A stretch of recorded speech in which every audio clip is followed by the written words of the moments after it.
There is a budget coming in October, and it's going to be painful. I'll have to turn to the country and make big asks of you as well, to accept short-term pain for long-term good. That was the warning from Prime Minister Sir Keir Starmer on Tuesday ahead of the new government's autumn budget.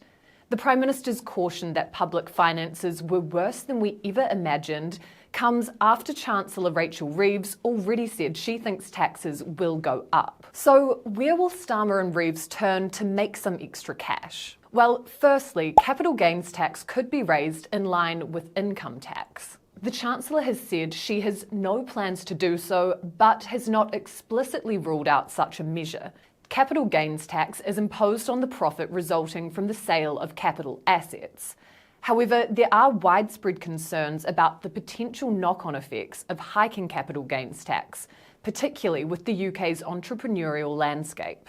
Secondly, Rachel Reeves could reduce the extent of tax reliefs on pension contributions. A report released by the Fabian Society outlined a number of options which could raise around £10 billion per year. One of the measures they argue would create a fairer system is cutting the amount pensioners are able to withdraw from their pension pots without paying tax. The think tank also suggested that pensions should be subject to inheritance tax and that there should be a flat rate of relief on contributions. Currently, pension contributions are tax deductible, with the extent of tax relief depending on someone's marginal tax rate. Another way the government could raise some cash is by reforming council tax.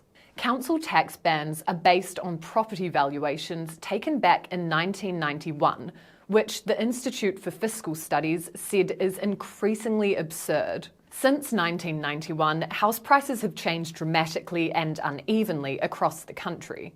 An IFS report suggests that the average price in London is now more than 6 times what it was in 1995, compared with barely 3 times that in the North East. In effect, this means households in the Midlands and in the North are in a too high a band, while households in the capital are in a too low a band. And lastly, the government could wrangle some more money by abolishing or reforming inheritance tax.